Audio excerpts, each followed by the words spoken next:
የሄድንበት ያለው መንገድ ግጭቱ፣ ጦርነቱ፣ መፈናቀሉ፣ ረሃቡ፣ የኢኮኖሚ ጫናው ምናምን የሚፈጥረው ነገር በጣም አስፈሪ ነው ለአእምሯችን መረጋጋት። ለወደፊት በተለይ ለልጆቻችን እፈራለሁ ከዛ ይህን ሳየው።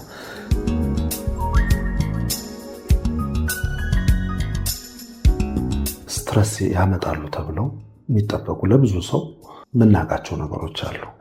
ከከፍተኛ ከጦርነት፣ ከግጭት፣ ከሰላም ማጣት ጀምሮ በስራ መደራረብም፣ ነፃነት በማጣትም በስራ ሂደት ላይ የሚፈጠሩ ጫናዎች ብዙዎቹም ለህመም ይዳረጋቸዋልና እኛም ያንን ትሬንድ ያንን ዝንባሌ እናየዋለን።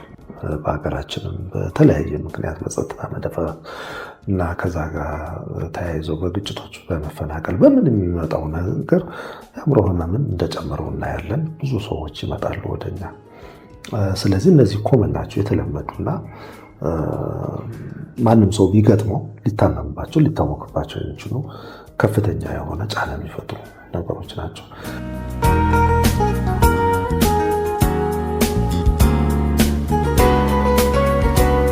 በሙያ ደረጃም እንግዲህ ምንድነው አንዳንድ ሙያዎች ሊያጋልጡ ይችላሉ። አጋላጭ የምንላቸው ሙያዎች አሉ። ለጭንቀት ለውጥረት የሚያጋልጡ በድንገተኛ ሁኔታ ውስጥ የሚሰሩ ኢመርጀንሲ ወርከርስ፣ የድንገተኛ ሰራተኞች በሜዲካል ሊሆን ይችላል፣ በእሳት አደጋ ሊሆን ይችላል። በተለያየ ድንገተኛ ጥሪ ጋር የተገናኘ ስራ ያላቸው ሰዎች ብዙ ጊዜ ለዚህ ይዳረጋሉ። ምክንያቱም ከአደጋ ጋር ስለሚጋፈጡ። አሁን ይህ ድንገተኛ የሆነው እንትን ከገሃዱ ፊት ለፊት ከምንጋፈጠው አልፎ ቨርቹዋሊ ዴንጀሮች እየተፈጠሩ ነው። ያ ማለት ለአእምሯችን ሜሴጁ አንዳንዴ ተመሳሳይ ነው። ስለዚህ እኛ እዛ ቦታ ባንሆንም እኛ ጋር እየመጣ ነው በተለያየ ሞዳሊቲ ማለት ነው።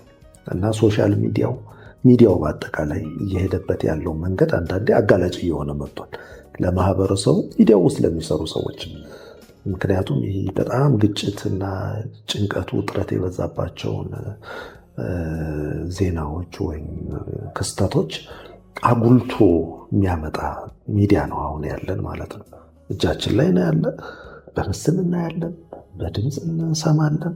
በተለያየ መልኩ በቃ የዕለቱ ቦምባርድ ነው እና አይደለም እናንተ እዛው ሚዲያው ላይ ለሚሰሩ ሰዎች ቀርቶ ለማህበረሰብ አጠቃላይ ይህ ቨርቹዋል የሆነው ዓለም ራሱ አዚፍ እዛ ቦታ ላይ እዛ አደጋ ላይ እንደሆንክ አድርጎ አእምሮህም ሰውነትህም እንዲሰማው በሚያደርግ ሌቭል ሪል ሆኖ ነው የሚቀርበው።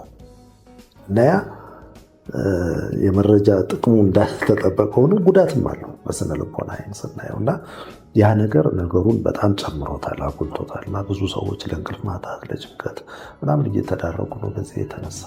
የእኛም ሙያ በተወሰነ ሌቭል አጋላጭ ከሚባሉ ሙያዎች ውስጥ ነው።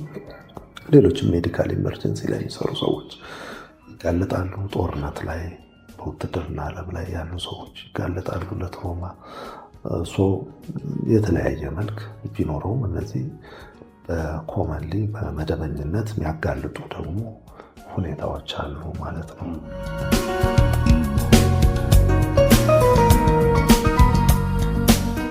የሄድንበት ያለው መንገድ ግጭቱ፣ ጦርነቱ፣ መፈናቀሉ፣ ረሃቡ፣ የኢኮኖሚ ጫናው ምናምን የሚፈጥረው ነገር በጣም አስፈሪ ነው ለአእምሯችን መረጋጋት። ለወደፊት በተለይ ለልጆቻችን እፈራለሁ ከዛ ይህን ሳየው።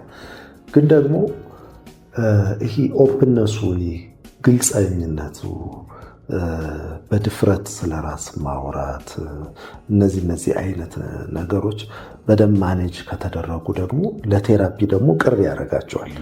እና ማየው አሁን ትሬንድ ምንድን ነው?